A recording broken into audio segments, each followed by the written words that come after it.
সকলে একসঙ্গে মিলিত হয়েছেন।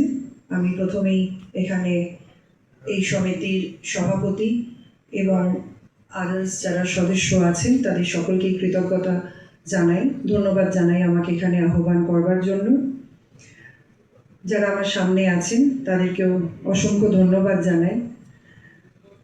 দেখুন, বর্ধমান এবং সারাউন্ডিং যে জেলা আছে, আপনারা সকলেই জানেন যে এটা একটা আলুর হাব বলা হয়।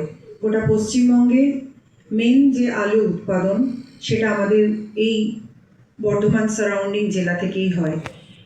বিগত সরকারের সময়ে আমরা দেখেছি যে কিভাবে শুধুমাত্র আপনারা নয়, তার সঙ্গে সঙ্গে যারা আলু চাষ করতেন তারাও ক্ষতিগ্রস্ত হয়েছেন। এবং অত্যন্ত দুঃখের সঙ্গে আমি এবং আপনারা একই সঙ্গে সহমত যে বিগত যে সরকার ছিল তারা সেই বিষয় নিয়ে কখনোই কোনো সুনির্দিষ্ট পথ বা সুনির্দিষ্ট দিশা আপনাদেরকে দেখায়নি বা কোনো রকম তারা স্টেপ নেয়নি যেভাবে আপনারা সেখান থেকে বা কিভাবে আপনারা সেখান থেকে রিভাইভ করতে পারবেন।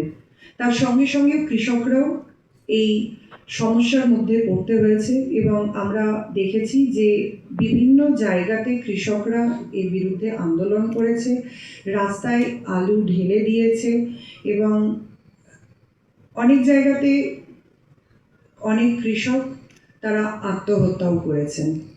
সেই সমস্ত পরিবার আজকে তাদেরকে অনেক সংঘর্ষের মধ্যে দিয়ে চলতে হচ্ছে, কারণ গোটা শুধুমাত্র পশ্চিমবঙ্গই নয়, গোটা ভারতবর্ষ বা গোটা পৃথিবী যদি আমরা ধরি, আমাদের অন্নদাতা যারা তারা কিন্তু আমাদের কাছে সবথেকে বেশি সম্মানীয়।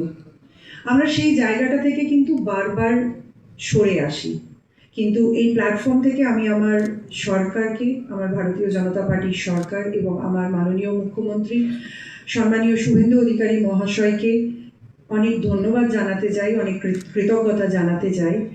যে বাজেট এসেছে সেই বাজেট এক নতুন দিশা দেখিয়েছে কৃষকদের ক্ষেত্রে, এবং যারা আমরা ব্যবসায়ী আছি, যারা আলু ব্যবসায়ী করি, বীজ ব্যবসা করি, তাদের প্রত্যেকের ক্ষেত্রে একটি নতুন দিশা এসেছে।